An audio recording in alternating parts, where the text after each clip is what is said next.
जरा सोचिए, भारत के नक्शे के एकदम आखिरी छोर पर एक ऐसी दुनिया है जो घने हजारों साल पुराने जंगलों से ढकी हुई है।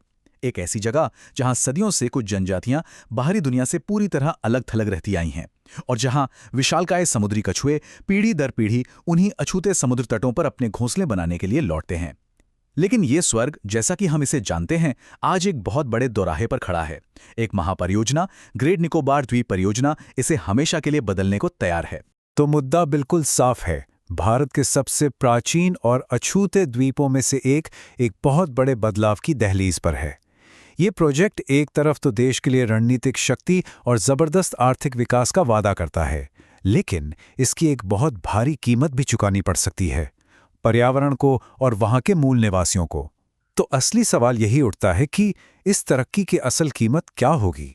तो सबसे पहले ये समझते हैं कि आखिर ये दूर दराज का द्वीप और इसका प्रोजेक्ट अचानक से पूरे देश में बहस का केंद्र कैसे बन गया।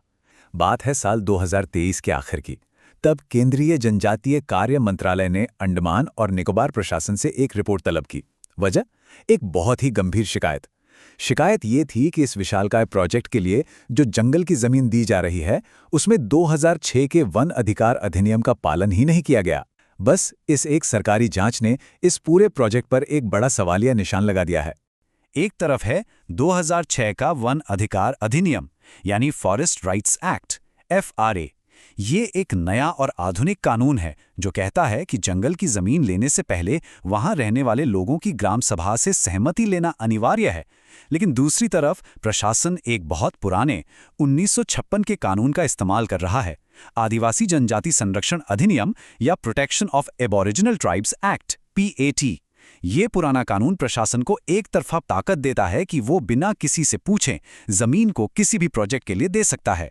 तो ये एक नए लोकतांत्रिक कानून और एक पुराने ताकतवर नियम के बीच सीधी टक्कर है। यही इस पूरे कानूनी लड़ाई का मैदान है। आखिर ग्रेट निकोबार को लेकर ये इतना भव्य सपना है क्या? देखिए, ग्रेट निकोबार द्वीप परियोजना का ये जो आइडिया है, ये नीति आयोग से आया है, जो भारत का सबसे बड़ा पॉलिसी थिंक टैंक है। और सोच बहुत बड़ी है, एक विशाल ग्रीनफील्ड इंफ्रास्ट्रक्चर प्रोजेक्ट बनाना। ग्रीनफील्ड का मतलब है बिल्कुल शुरुआत से एक खाली जमीन पर एक नया शहर, एक नई अर्थव्यवस्था खड़ी करना।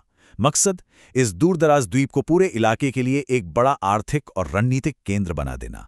ये एक बहुत ही महत्वाकांक्षी योजना है जिससे 2021 में मंजूरी दी गई थी।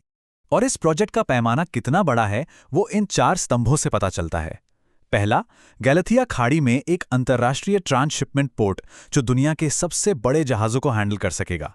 दूसरा, एक बिल्कुल नया चमचमाता हुआ अंतर्राष्ट्रीय हवाई अड्डा। तीसरा, इस सब को चलाने के लिए, बिजली देने के लिए एक 450 मेगावाट का पावर प्लांट। और चौथा, इन सब के साथ एक पूरी की पूरी आधुनिक टाउनशिप। तो ये सिर्फ एक बंदरगाह बनाना नहीं है, ये जमीन से एक पूरी आर्थिक दुनिया का निर्माण करना है। यहाँ विकास होने से अंडमान में मौजूद हमारी तीनों सेनाओं की कमान को मजबूती मिलेगी।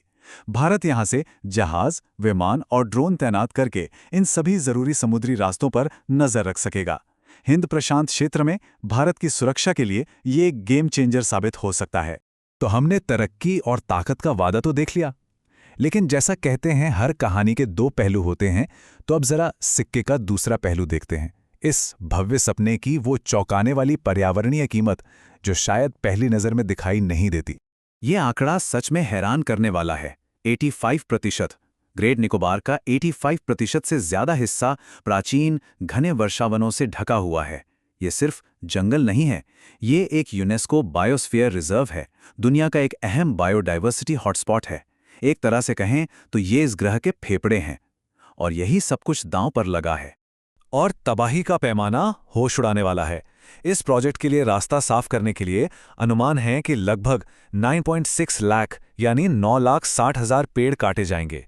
एक पल रुककर इस आंकड़े के बारे में सोचिए। इस पूरे इलाके की कार्बन सोखने की क्षमता पर इसका जो असर होगा वो बहुत बड़ा और शायद हमेशा के लिए होगा। और ये बात तो सीधे सीधे टकराव को सामने लाती है। गैलाथिया खाड़ी, जहां ये नया बंदरगाह बनाने का प्रस्ताव है, वही जगह है जो लुप्तप्राय लेदर बैक समुद्री कछुए के लिए दुनिया में घोंसला बनाने की सबसे जरूरी जगहों में से एक है। मतलब यहां बंदरगाह बनाना एक संरक्षित प्रजाति को उसके सबसे सुरक्षित घर में जाकर सीधा खतरा पहुंचाने जैसा है। कछुओं का स्वर्ग कंटेनरों का बंदरगाह बनने जा रहा है। और ये नुकसान सिर्फ पेड़ों तक ही नहीं रुकेगा।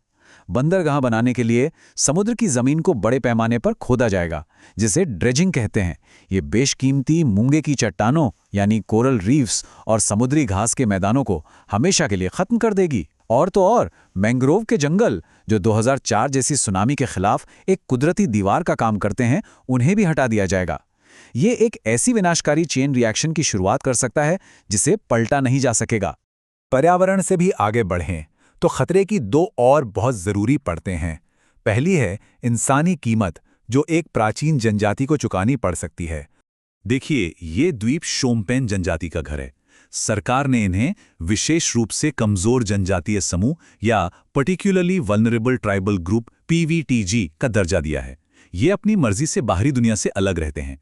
ये प्रोजेक्ट उन्हें उनके सदियों पुराने घर से बेघर कर सकता है। और इससे भी बुरा यह है कि जब हजारों मजदूर बाहर से आएंगे तो वो अपने साथ ऐसी बीमारियां ला सकते हैं जिनसे लड़ने की क्षमता इन लोगों में नहीं है। ये उनके पूरे अस्तित्व को खतरे में डाल सकता है। और हमें ये भी नहीं भूलना चाहिए कि ये सब कुछ बनाया कहाँ जा रहा है। ग्रेट निकोबार एक बहुत ही सक्रिय भूकंपीय क्षेत्र में है। ये ठीक उसी मेगा थ्रस्ट फॉल्ट लाइन के ऊपर है जिसकी वजह से 2004 की वो विनाशकारी हिंद महासागर सुनामी आई थी। ऐसे भूवैज्ञानिक रूप से अस्थिर इलाके में अरबों डॉलर का इतना बड़ा इंफ्रास्ट्रक्चर बनाना आपदा के खतरे को लेकर कुछ बहुत ही गंभीर सवाल खड़े करता है। तो हमने कहानी के दोनों पक्ष देख लिए हैं। एक तरफ विशाल रणनीतिक फायदे की उम्मीद है, तो दूसरी तरफ उतने ही विशाल पर्यावरणीय और मानवीय खतरे भी हैं। और यही हमें आखिरी संतुलन साधने की कोशिश पर ले आता है। ये एक लाइन इस पूरी दुविधा को बखूबी बयां करती है। एक स्वर्ग जो एक पावर हाउस बनने की दहलीज पर है। ये चुनाव है एक अनमोल पारिस्थितिक और सांस्कृतिक विरासत को बचाने और देश के भविष्य के लिए एक रणनीतिक ताकत बनाने के बीच, जो हमें आखिरी और सबसे बड़े सवाल पर लाकर खड़ा करता है। क्या ग्रेट निकोबार द्वीप परियोजना भारत के लिए दुनिया का एक नया शक्तिशाली दरवाजा बनेगी, जो उसके प्रभाव को बढ़ाएगी और उसके व्यापार को सुरक्षित करेगी? या इसे इतिहास में हमेशा के लिए खोए हुए स्वर्ग के तौर पर याद किया जाएगा, छोटे फायदे के लिए हुए एक बड़े नुकसान की कहानी? जो भी रास्ता चुना जाएगा वो सिर्फ एक द्वीप का भविष्य तय नहीं करेगा, बल्कि ये भी बताएगा कि एक राष्ट्र के तौर पर हमारी प्राथमिकताएं क्या हैं। और ये बहस अभी खत्म नहीं हुई है। अगर ये वीडियो आपको पसंद आया हो तो लाइक जरूर करें, शेयर करें उन दोस्तों के साथ जिन्हें UPSC, लॉ या जनरल नॉलेज की तैयारी करनी है। और हाँ, सब्सक्राइब करें। आप अपने सुझाव या सवाल नीचे कमेंट में लिख सकते हैं। UPSC एंड कॉम्पिटिटिव एग्जाम की गाइडेंस या मेंटरशिप के लिए संपर्क करें। Our contact information is given in description. धन्यवाद। मैं हूं कृणाल ठाकुर। मिलते हैं अगले भाग में। जय हिंद।